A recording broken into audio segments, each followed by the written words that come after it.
So what we want to do tonight, if you saw that community flyer, it said he wants to talk about budget, EMS, and community outreach. This is our opportunity as firefighters, and I mean, no problem, I do the speaking, but you're firefighters too, to explain exactly what's going on to the people that are listening to this bullshit that this guy's spewing. We've been having meetings with him. We just got a letter today. They don't even know when the layoffs are going to be now. Everybody said the 24th. We got a letter today, well, we don't know. But they took $25,000 out of our budget to hire people to come in on a holiday to lay us off. And I fought with this guy for 18 hours to bring one firefighter in on 4th of July to open up a company. This is the way it is. So I ask that we are respectful. We go in and we take our seats, listen to what they do, enter into good conversation. If you have something to say, respectfully say it. You got freedom of speech rights. You don't have to worry about getting transferred or anything like that. But what we're trying to do, and here's the thing, 39 is open today. If any of you run around this area, you know what that means. He's covered himself today. He's made sure all the companies, 17s, 35s, 39s, they're all open, so he doesn't have pushback. But you know what's going to happen tomorrow? 39s will be closed.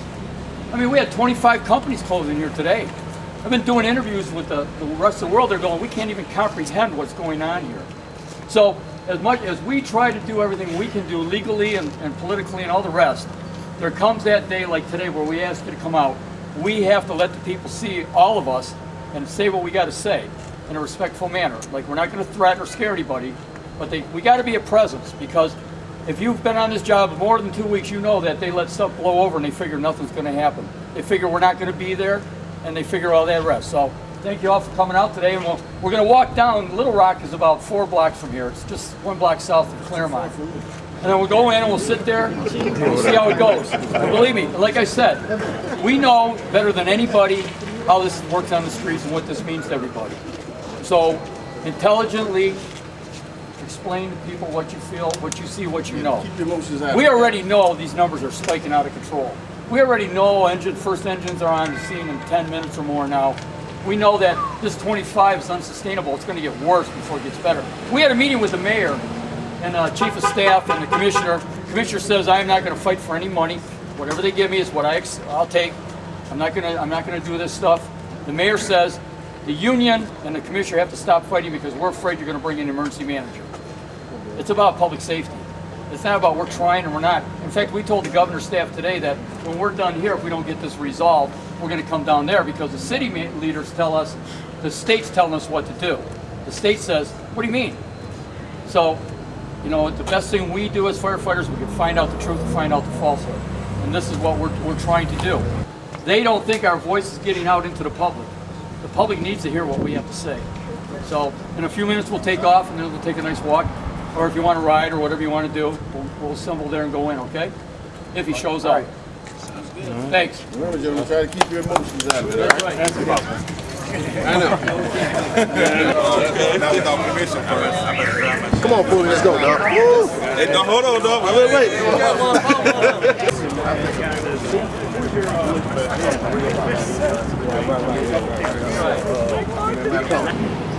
Good evening. My name is Don Austin. I'm the Executive Fire Commissioner, Troy Fire Department. Thank you for coming out. This was obviously a community meeting, and the community is here. I'm going to be before you. My goal is to answer the questions to the best of my ability, and I recognize for the community that's here that our job in the fire service is to protect life and property. My job as Executive Fire Commissioner is to do the best I can within the budget to deliver a full service to you. A full service involves not only fire protection, but EMS protection. And for the community members and the department members who are not here, let me just kind of give you an understanding of what that is by votes from the public. If we want to look at a call for service as a vote, both services, EMS delivery, fire suppression delivery, are important to the health and safety of this city. Annually, I get 135,000 calls for EMS service. and I get 30,000 calls for fire service. When we look at the data, approximately 1/3 of those 30,000 calls are false alarms that we do not know that they're false until we get on scene. So what I want both members of my department to know is that I don't have the luxury to solely focus on fire suppression. Last year there were at least 135,000 calls for EMS protection. Now the loudest voice in my department is the firefighters. EMS, as most EMS technicians on this job know, are stepchildren, have been stepchildren for years. When I look at the workload, I have to pay attention to the 135,000 votes as well as the 30,000 votes for give me some kind of fire response. Many of the people here are probably single function firefighters. So their total mission in life, which is a great mission, is to focus on fire protection, fire suppression. But I would say that all of us, if you live in this city, are taxpayers. When I jokingly got here, I said, if I was shoveling snow, heavy wet snow in front of my house, and I went down for cardiac arrest, my ambulance might be coming from Southern Mile and Van Dyke to the Midtown area. Right behind the Fox Theater, there's a fire station. Most other communities in America, and certainly here in southeastern Michigan, you're going to get fire suppression and you're going to get EMS, and you'll get a dual function firefighter to help that person, that citizen, that taxpayer, if CPR is needed. I didn't come here to break the department. I've had people tell me my job was to come here and bust the union. The mayor never said that to me. I'm here to do the best job I can in a very difficult situation facing the city of Detroit. The proverbial kicking the can down the road has come to an end. We all have to stand up and face the music. So I'm doing the best I can. I'll throw myself out here for the questions that you have of me, and I will do my very, very best to answer them honestly and completely. I may not have all the information, but I have a few people here. I have my second deputy commissioners, Charlisa McInnes, over my finance, Sidney Zach, over my labor relations, Lieutenant Watkins is my IT person, crunching our numbers, looking at all of our statistical data which we're basing our decisions on. Is it perfect? No. A few other challenges facing this department is the average age of my fire station buildings are 80 years old. So if you want to make a point of having sewage in the basement, hey, it happens. Imagine driving your vehicle for 80 years. It's not a classic, it hasn't had a frame off restoration. One day you're going to reach to open up the car door and the handle is going to wind up in your hand. That's what happened at my fire stations. Day in, day out. The doors go up and down 40 times a day. They break. I only hope that they break with the apparatus on the right side of the door. In the wintertime, when they break with the apparatus on the apron and the water freezes in the pump, it breaks my pump. We've had a fire truck, engine 9, drive down the street the other day, and the fuel tank falls off. I have ambulances responding to the hospital or to the patient's home, and they break down en route. Last year, June, when we had that heat wave of, 100 or high 90s for several days in a row, two of my older EMS technicians picked up a flat tire 3 blocks short of the incident. They get out of the car, these old guys like myself, and they sling their heavy equipment on and they jog 3 blocks and intervene, push Narcan, reverse a narcotic reaction that some person having a problem had. I have been a firefighter for 30 years. Yes, it was in Los Angeles. It's in the United States Fire Service, though, just like Detroit. Not even close. All right, I'm not going to get into a debate with you. I'm just trying to give those people who don't know me a little background. I started off on the tailboard. Tell the truth. I started cleaning the restrooms in the fire station. I drove my engine, I lubed my engine. I was a captain on an engine, I was a captain on a truck, I was a battalion chief, and I was an assistant chief. I understand to some level, and we had a mild winter, so I don't understand it completely, how you guys fight fire in the wintertime, how we deliver EMS service with 18 inches of snow before the streets could get plowed. You have a difficult job. I understand it at a visceral level, and I am trying to do the very best I can do. Now, I'm going to just say a couple more words. Since I've been here, we, not I, we successfully filed and received a SAFER grant. Staffing for adequate fire and emergency response, $22.5 million. We received an assistance to firefighter grant, $1,750,000. We just filed about just under $3 million for the AFG grant that closed July 6th. There's another SAFER grant period opening July 16th that will be open less than 30 days. We're going to file another SAFER grant to get those firefighters that unfortunately we may have to lay off, get them back.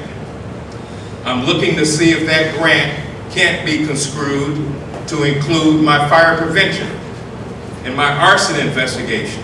People who are getting bumped back, many of them are in their late 40s, early 50s, that's going to be riding the tailboard again. My heart goes out to that. So you have prevention, you have response, and as it relates to fire, you have investigation. Do we get rid of the prevention totally? Do we get rid of the investigation?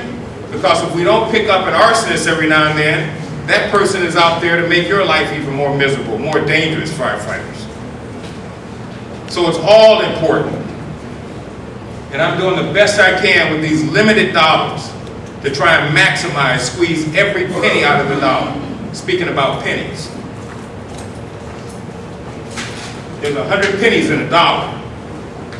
95 of those pennies that go in my budget out of a dollar goes to pay for salary and fringe benefits. I got a nickel left over to put that fuel tank that fell off engine 9 back on the rig. To put supplies on the EMS trucks so that they can get out there and try and deliver service. To fix those doors. 80 years old is the average age of my building. The first year I got here, $1,013,000 spent on keeping this crap up and running. It ain't my fault the building's 80 years old. My oldest fire station building is 119 years old. Built in 1893.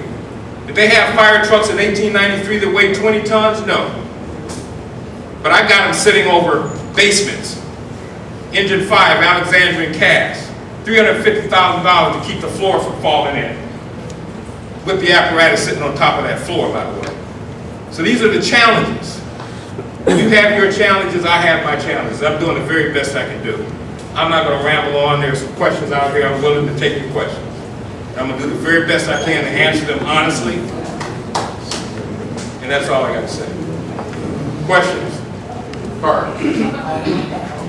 Somebody's going to call it off. Verdine Day. Safety protector, fire gears. You got a long list here. I can make it short for you. You're going to make it short, guys. Thank you. My name is Verdine Day, FEO ladder 17. This is personal with me. The other day we went to the shop to get my guys whose butt was hanging out from their gear. Could not get them gear. It's there, but they're not assigning them out. And no offense, but the second deputy got her gear. What fire is she going to fight? My guys are going to fight this fire.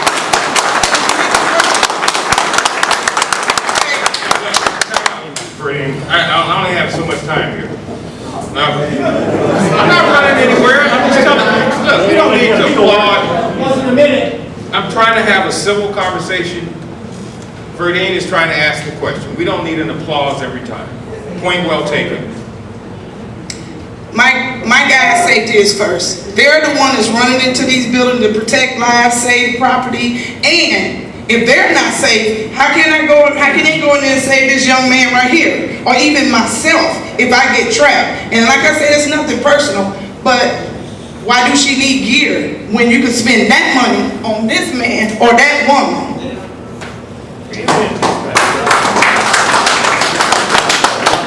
Well, specifically as it relates to Ms. Zach, there aren't a lot of firefighters her size. No answer. But. Plug, stand up. Right here. Gear costs the same. What we have done, first of all, we have collected all of the sizes for our members. We have 900 sets of turnouts that we're going to, 977 to be exact, that we're going to buy so that everybody can have their one good set and hopefully 2 sets. That's already in the making. Now, I just asked a question at my cabinet meeting this morning, do we have all of the sizes? So we can get them into a database, see how many 36s, how many 42s we need, and everything else in between. The information did not come in exactly the way we needed. We have firefighter Thompson, and there might be 4 or 5 Thompsons or Jones. We don't know who that person is. So we're trying to get the information, and we got the money, and I wanted to start purchasing this stuff the middle of June because we had put in our budget matching funds for the AFG grant, $965,000 on top of the $1.75 million to buy 977 sets of turnouts. So the turnouts are coming, and it's just a matter of us getting the size of this so that we can make the order. What Chief Toby has done has put the vendor on notice, and the vendor has already gone out and purchased the raw supplies needed to build the turnouts that we're going to be ordering. You spend $1,000 a month and you only bring in $800 a month.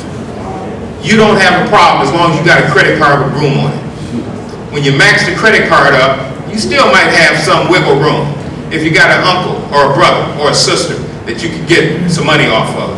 When you tap them out, the credit card's gone, you have to cut HBO at some point.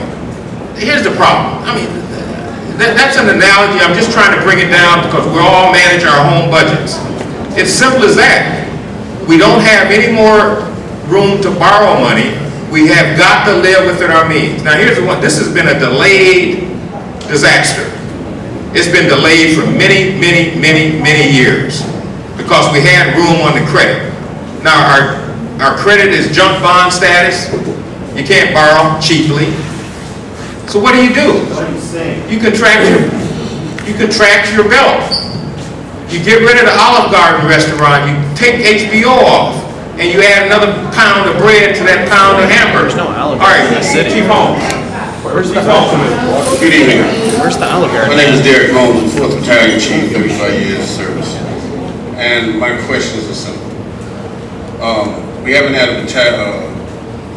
a chiefs meeting, maybe 1 or 2 in the past 2 or 3 months. Yet, my concern is you have daily staff meetings with your staff. We know this is about number crunching, okay? But what I see is that you're not getting input from battalion chiefs in regard to where we can most effectively cut. Engine 39 or 49 was closed the other day. They broke in and stole the pipe and all that other stuff. Everybody knows that we shouldn't close a single engine house, not for 24 hours. If there's not another company in there, that should never be shut down. You have to move a rig around. But nobody, who made that decision? How did that happen? You decided to close a single engine house and leave this place vulnerable to be broken into and cannibalized in less than 24 hours. Okay? Again, 4th of July, they tell me you're calling your staff to spend $25,000 on overtime? Budgeting meetings? I got human resources. I mean, I could be wrong. If I'm wrong, let me know. But we can't call in 8 firefighters a day so we can get 2 more rigs on the street. Okay? This is about, I mean, sure, we all know we've adopted and we have a surrounding around. The whole thing is the whole game has changed. Okay? And we ain't getting nobody hurt on nothing making it we can help. But after they get done with those 15 to 20 runs on BS, if you will, and that alert go off and there's somebody's life at stake, these guys are tired. That's right. All right? So every piece of fire apparatus that we can have working every day is crucial. Every one. If we can bring 8 guys in and put 2 rigs in service, that matters. Okay? And if you want input on what we can close or when we can close it, then why don't we talk to the fire chiefs? Why are we talking to numbers crunchers? Why are we talking to bean counters? All right, can I respond to you? You can.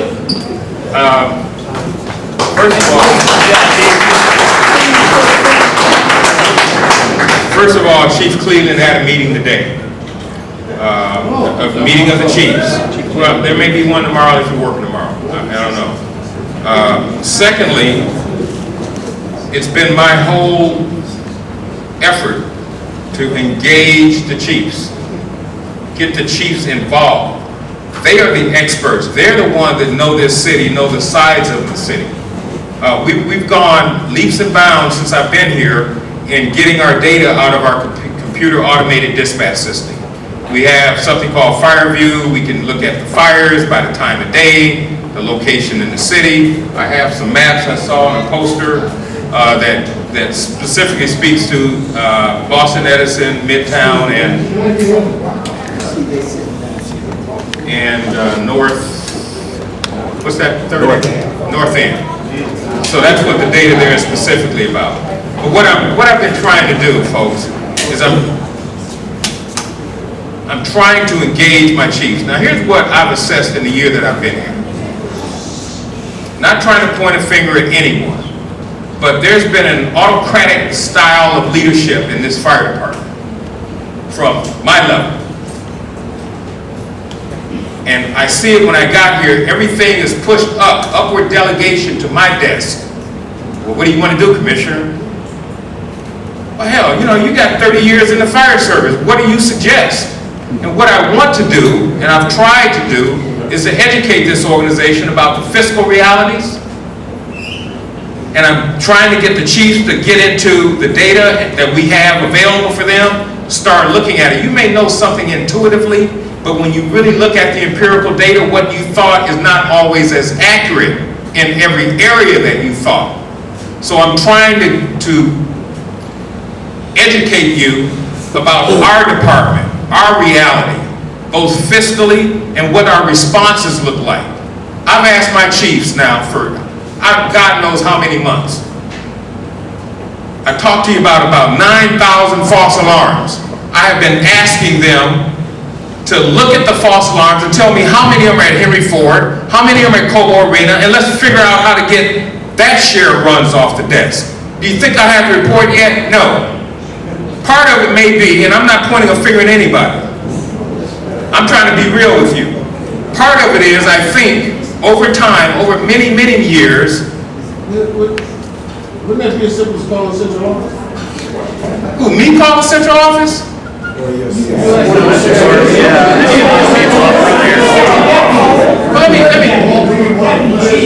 Time out. No, you don't call central office, not when we have software that can give you the information. Hey, come on. Hey, look. I give you an opportunity to talk. Let me give you. I'm sorry? I know you like that word empirical data, but I haven't seen a computer work in this fire department in 20 years. And that's one of my challenges as well. I mean, I came here again. You guys didn't break this department and I didn't break it. I'm trying to do the best I can with what I have. Can I address it? Yeah, come on up. I need to get here, Chief. Most employees know who I am. Chief, you know who I am. Yes. I'm Senior Lieutenant Watkins. On paper, I'm at ladder 28. I I've been detailed downtown, off and on for the past 20 years. It's my responsibility to work it out. I do the best I can with what we have. Everybody in this room may not see what we have. I think Dan knows, we're one of the first departments in the country to use FireView and analysis data. All of the data that we get, everything that you put in the 24/7, which is the fire report reporting system, we draw into FireView and we can run just about any type of analysis that you want. It's not at the field level yet. I have been instructed that every chief is supposed to have access. But the point is that it's me and a couple other people. I can't get, it's too much stuff going on. When I can get to it, I'll get to it. But I'm moving as quickly as possible. I just want everybody to understand that we have the technology. We can pull the data. My thing is to present the data to my superiors, and then from there, you make the choices. All right, thank you, okay. All right, thank you. Yes, he said that he didn't give it. He said he didn't know. He said he didn't know. No. Hey, time out. Let me repeat this. He said he asked the chiefs. He didn't say he asked senior lieutenant. And that's correct. No, so you know. I thought you said you didn't know. No, time out. Listen to me. I said there's approximately 9,000 false alarms. Some of them are good intent. You decide to barbecue in the middle of January and the neighbors see smoke come out of the back of your house, right? That we can't do anything about that. Please let me finish. The ones that I'm trying to, if we can shave, if it's only 500, it's 500 less times you're out there, right? So what I'm saying is, of the total 9,000 ones, how many of them are to Cobo Hall? How many of them are to Henry Ford, DMC? Those are the ones that have monitoring systems in the buildings that are malfunctioning if we go there repeatedly and it's false. Well, that's another whole issue. The first thing we got to do, no, time out. Hey, listen to me, please. The first thing we got to do is figure out what percentage of the 9,000 does that represent. And then one of them is building ordinances. Wait a minute. All I'm saying is, Commissioner. What? You got to get it. Exactly what you're saying. All right. All I'm saying is, if you have the empirical data on the 9,000 false alarms that you might possibly have, and you want to separate it up, and you have the data, then you know the answer, right? I mean, I'm saying, you tell us that you can't get these numbers together, but you just said you got the answer. That's not what what I'm saying is, it's not my job to figure it out. My job. Time out.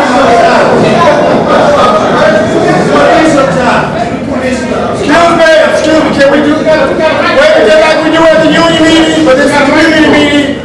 I have a question, and as far as to benefit the citizens that are in the room, because that's where my comments were heading towards, for the education and the benefit for the citizens in the room, is that we did offer a proposal to the mayor, okay, which gave the commissioner, in my eyes, a dime rather than a nickel more, okay? Not only do we sacrifice our lives, we sacrificed our benefits, and the majority of the brothers and sisters in this room decided that, yes, I'm getting to it, it's for the mayor, and decided that this has been the best thing for this city. Our proposal that we gave the mayor and to the commissioner that prevented layoffs, closed less companies, and we gave out of our pockets some of our benefits and some of our safety.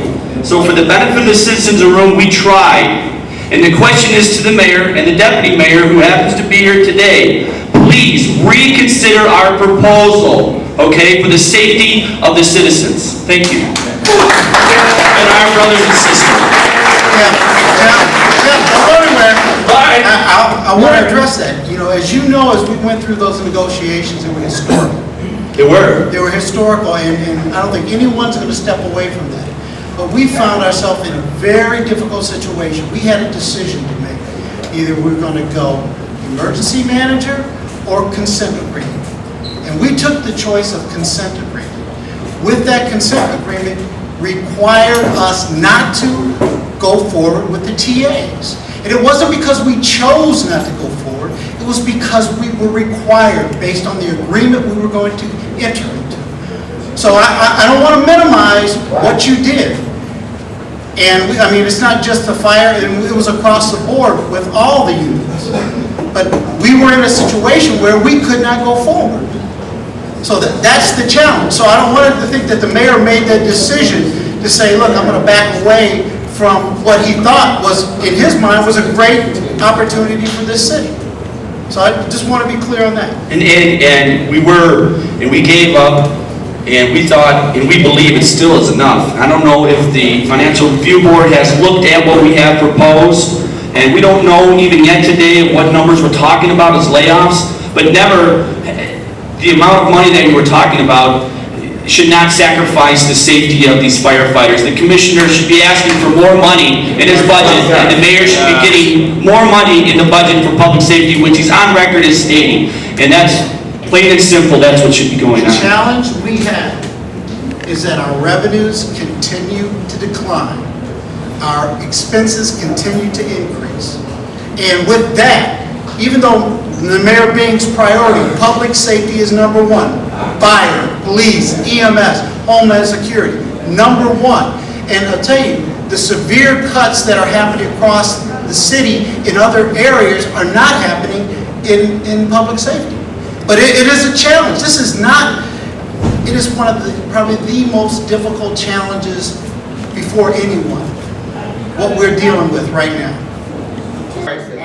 So I have combined questions for some of the citizens of the city of Detroit. One lady wrote, with the closing down of the fire station and a fire truck or a fire engine has to come from several more miles away, and if they get there, there's several houses that have caught fire because they're close together. And then the hydrant is not working for whatever reason, and you have loss of life and property. So the final question brings me to, what is the absolute minimum number of fire companies needed to maintain basic citizen safety in the city of Detroit? I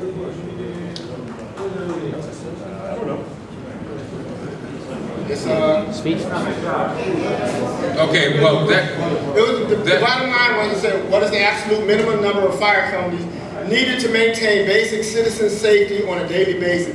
Have you come up with something like that? no, I haven't, one, but what we work off of in the fire service is an 8-minute response. Getting all the resources. First company on scene within 5 minutes, everybody else get there at 8. And let me just preface it with this. Are you meeting that? That's in a perfect world. That's the NFPA standard, response standard 1710 for an urban environment. Interestingly, NFPA also has a 1720, which is for the rural environment. Now, our challenge here in the city of Detroit is we're in an urban area with a rural budget. It's just that simple. I can't pull any money out. No one can pull any more money out of anywhere in the short term. So we're in an urban environment with a rural budget, and we're trying to do the very best we can to provide the best coverage so that we can keep our firefighters safe and keep the public safe.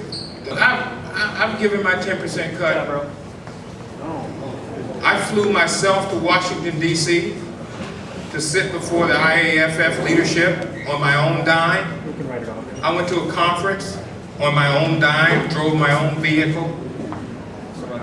I do that all Last the week time. I drove my own vehicle for a week. Hey, if I can save a gallon of gas for the city, I'll do it. All commissioners, they get a paycheck. Okay, but anyway, so, sir, you had one. Yes, sir. Firefighter Harper, also from the west side. My question is to the Deputy Mayor, sir. Sir. What's your name? Firefighter Harper, sir, ladder 26. I just have one question, sir. Who's running the city of Detroit? The state of Michigan or the city of Detroit? City of Detroit. And that was the important piece why we made the decision versus emergency manager, which if we had an emergency manager, the city would not be running it. With the consent agreement allows the mayor and the city council to stay in control, to make decisions about what goes on in the city. Well, with you just saying that, sir, and we come in with that TA, and we agreed to that, and we, like you said, it was revolutionary. The first time we all came together. You're telling me you're running this city, and we came, you signed off on it, but the state says no? Doesn't look like you're running it, sir. Quite frankly, before we signed that agreement, we had the TAs, but to sign that agreement to keep the emergency manager out, it said we could not sign the TAs. So who's running it? So the That's, state's running it. well, that's the reality. State's running the show. I represent the Fire Marshal's Office, obviously all the non-firefighting divisions for the unit. And one of the things that boggles my mind is the fire prevention section brought in north of $1.6 million. There's $3 million on the table. It's my understanding they're not sending out bills, whereas they complained about overtime in our section, if you will, but all overtime we work is paid for. Now we don't have a night crew. So the safety of the citizens is in peril as well.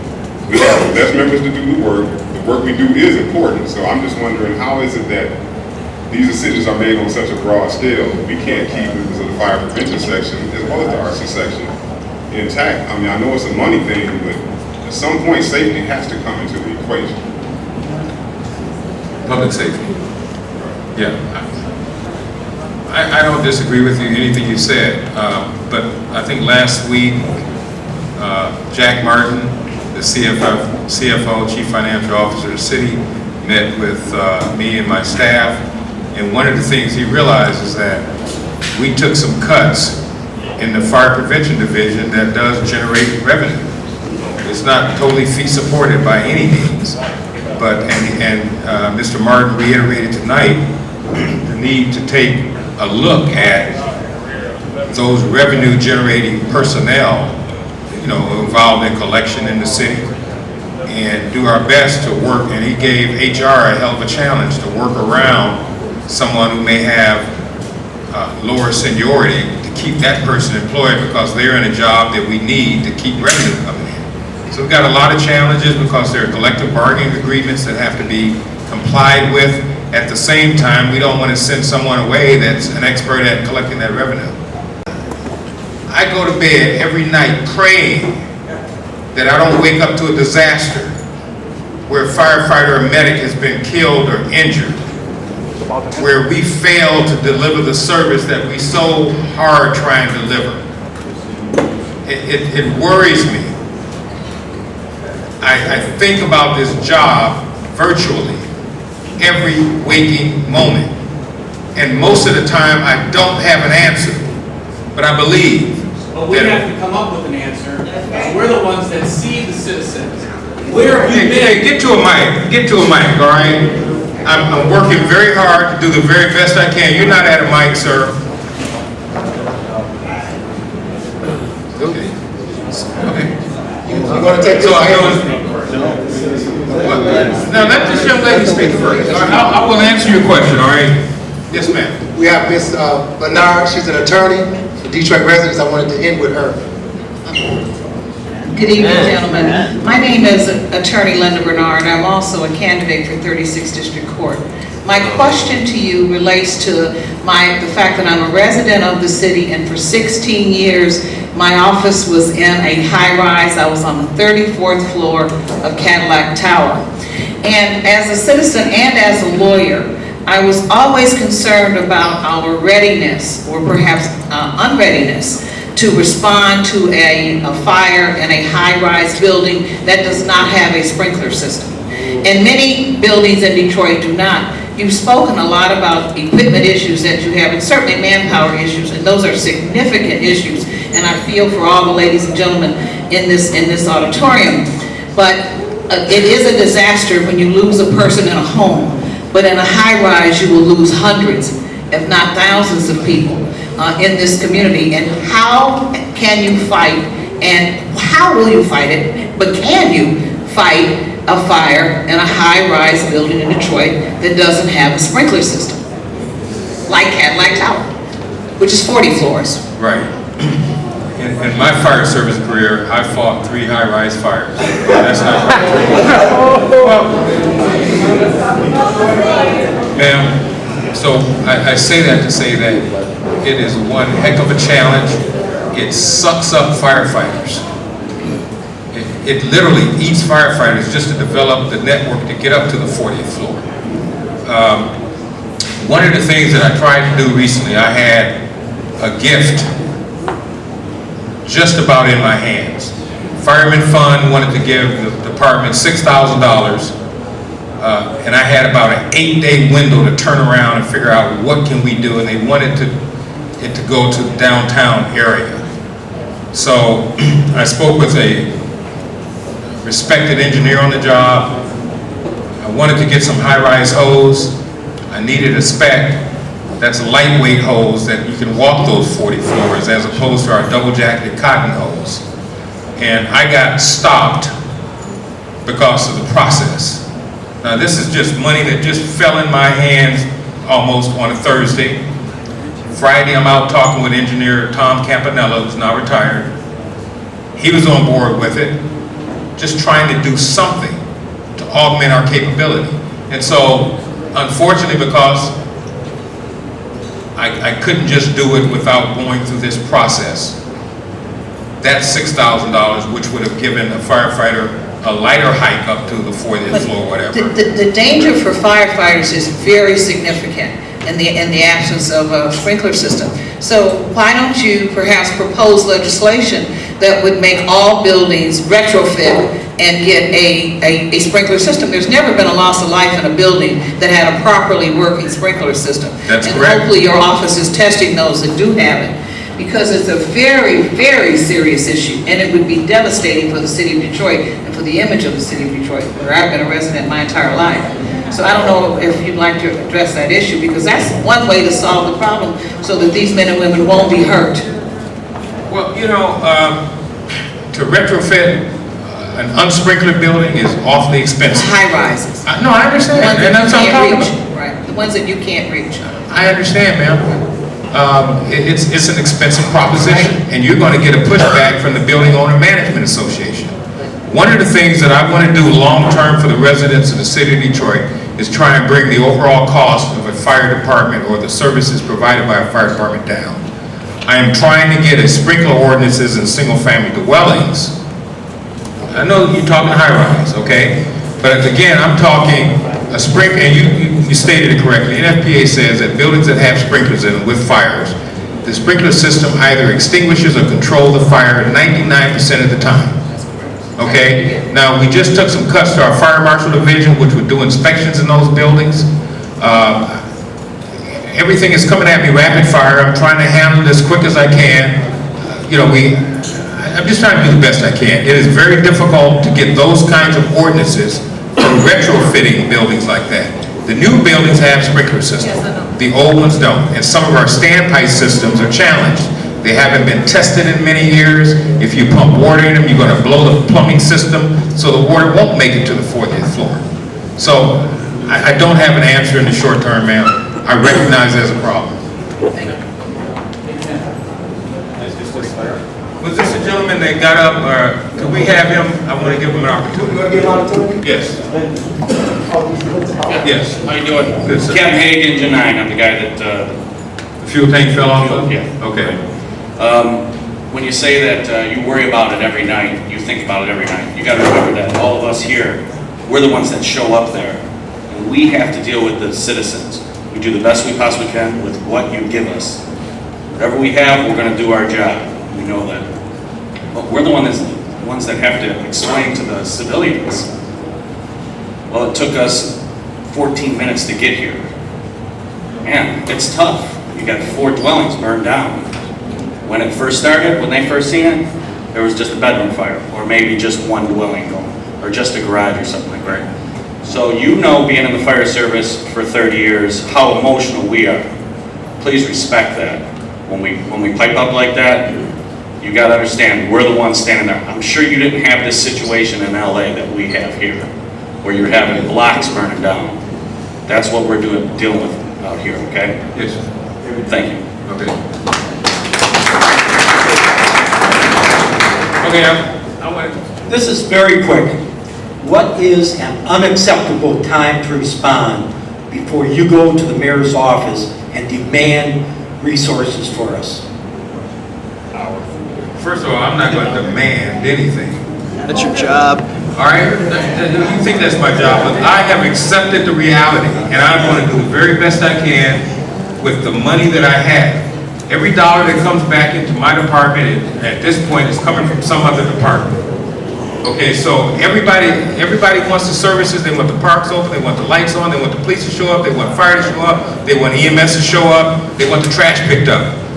So the mayor has got one heck of a job, and we're trying to do the very best we can within the confines, because if we get outside of that, it's going to trigger an EM, and then it's all over. We just sit back and take the e-ticket ride. So what's the time frame?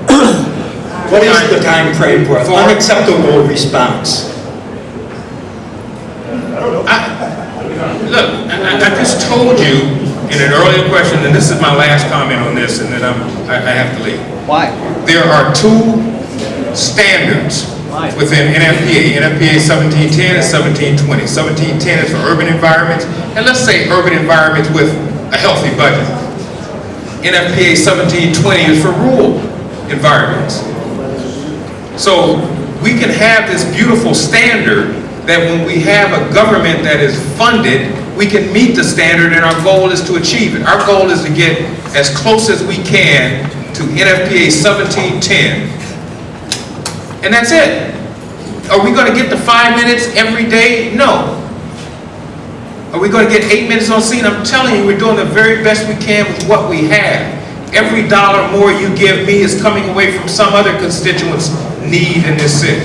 There's a difference between waiting for a bus and a fire truck. Not if you're waiting for the bus. Absolutely there is. Not if you are waiting for the bus. You know what it's like Okay, to I want stand to out thank you. there I want to thank you. and have a gun held to your head I want to because thank you for the you're waiting on opportunity us for me to showing make this up. presentation and to answer your questions. I've tried to be as honest and forthright as I could be. Thank you. It'd be a problem when somebody in your family has these fire department. It'd be a problem, kid. They live in LA.